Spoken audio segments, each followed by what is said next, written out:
Firstly, a little bit about the title. Yes, this is obviously not exclusively aimed at only young people or at liberals, but come on, let's be real here. Despite the media's desperation to goose their own ratings with horse race narratives, the number of undecided voters is really next to nothing at this point. Both the Democrat and Republican Party machines have known from the moment Barack Obama captured his party's nomination 4 years ago that his subsequent ascension to the presidency was going to be a once-in-a-lifetime chance for the forward-moving transformation of the face of American politics to effectively skip a few steps in light of 2008's rare, no Republican can possibly win after the disaster this guy turned out to be circumstances. As such, this presidential campaign has been in effect and ongoing 100% from the second the curtain came down on election night. Everything done during Obama's first term, save for one awkward stumble into heroism and one moment of genuine balls-out badassery, have been organized as a campaign to win him a less restrained and thus more transformative second term. And everything on the other side, from the make-believe grassroots activism of the Tea Party to birtherism, has been a transparent campaign dedicated to denying him that second term.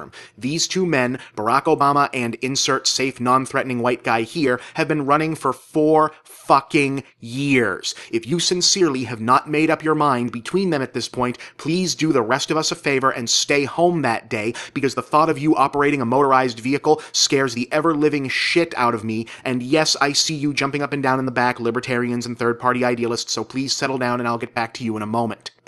Now, some of you may consider yourselves undecided voters and thus think I'm being unnecessarily harsh, but if you search your heart, or better yet, that organ that actually does something other than move blood around, I honestly think you'll find that what you actually are is an uncommitted voter, i.e. you do have a clear preference but aren't necessarily enthused enough about it to vote. The candidates can't say this because people resent being thought of as unengaged, but they aren't really scrambling for voters who can't decide between Romney or Obama, rather for Romney or Obama voters who can't decide between voting or staying home that day. That's who they're talking to, and that's who I'm talking to, especially younger voters who made the difference last time and could make the difference again this time.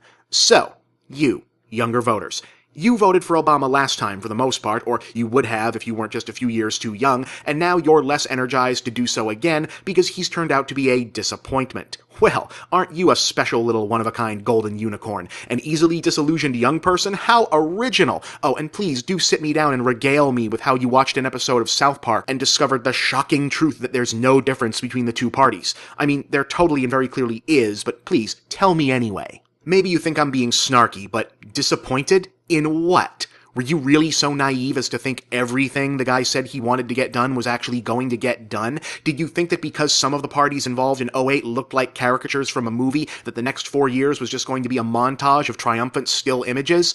But I get it. 2008 had an air of unreality about it, and while I'm sure a lot of you voted based on policy and logical reasoning, I also know that a lot of you voted precisely because of the sincere affectation of unreality that surrounded the Obama campaign. All you had to do to help witness that history being made was vote for him. The Obama phenomenon was partially about a nascent political awakening, but it was also largely about giving you the chance to help write the first act of the movie that wins Will Smith an Oscar about 5 to 10 years from now. And who knows, maybe he even started to buy it. For all the talk on the right of Obama as some Machiavellian Chicago apparatchik, he does have the unfortunate streak of wide-eyed optimistic idealism about him. In other words, it's only natural to feel a sense of deflation when the symbol you voted for turns out to be another human.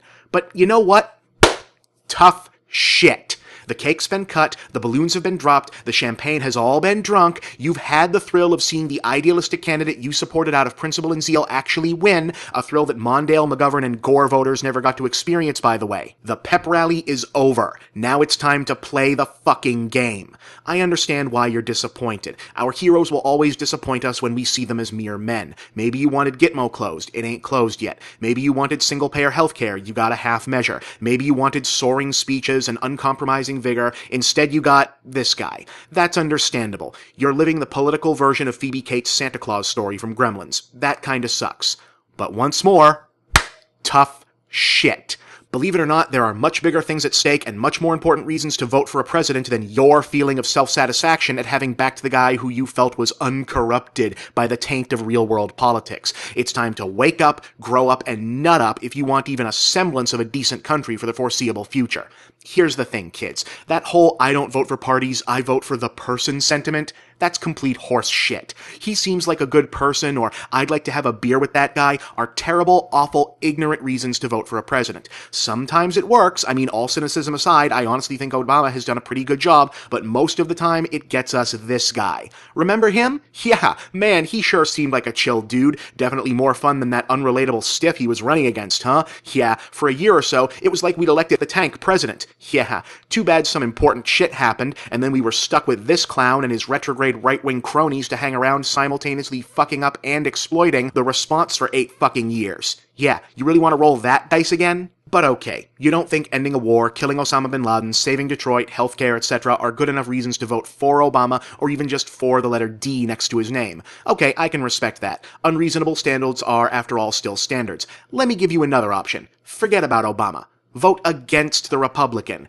No, not via a meaningless symbolic vote for third-party libertarians. I told you I'd get to you in a moment. Now please sit quietly and continue to count your gold. Maybe this is a concept I understand better because I'm from Boston and I'm a baseball fan. See, here we root for 2 teams throughout the season, the Red Sox and whoever beats the Yankees. So this makes perfect sense to me. Am I on Team Obama? No, I don't even know the guy, but I am on Team fuck these guys. The symbolism of victory and defeat is an important thing in American politics, often more important than the victory and defeat itself, because it's human nature to want to get behind a winner. Do you want her and him and her and them to be remembered by history as winners?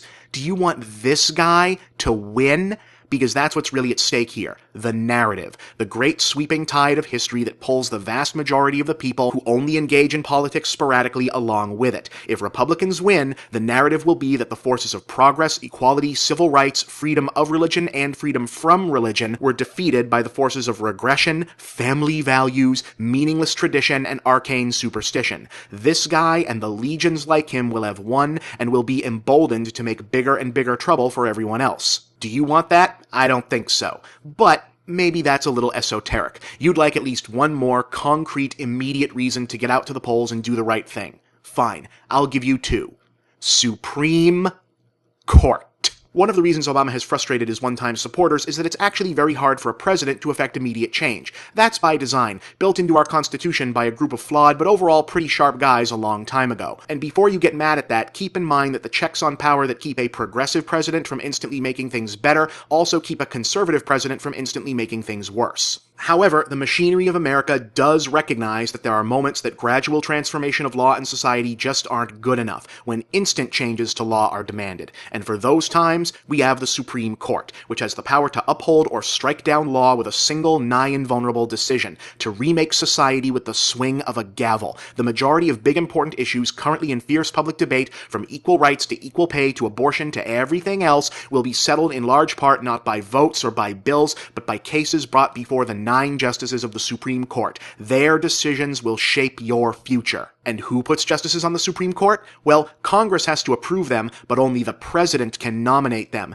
And presidents almost always nominate judges who share their ideological outlook or the outlook of their base. Understand yet? This is Supreme Court Justice Ruth Bader Ginsburg. She is a member of the court's so-called liberal bloc, the all-important 5th vote that currently tips most major social legislation that comes before the court to the side of progress. She is also 79 years old and a cancer survivor, and is widely believed to be looking toward retirement in the near future. It's likely she'd opt to stay on if a Republican was elected president in order to avoid seeing her seat go to a right-wing justice, but again, 79-year-old cancer survivor.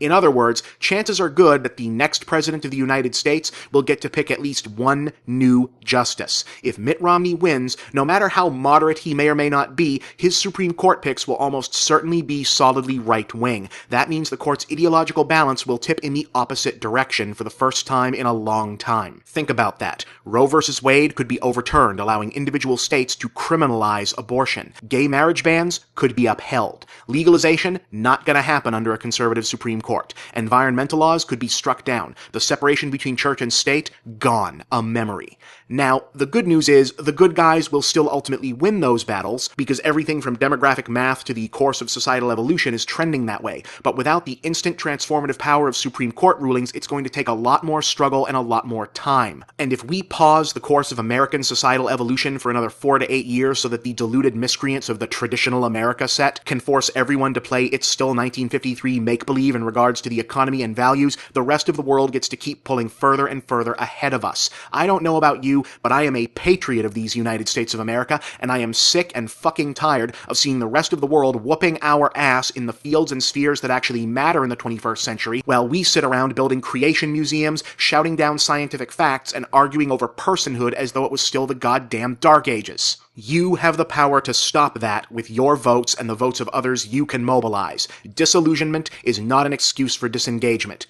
Get out and vote.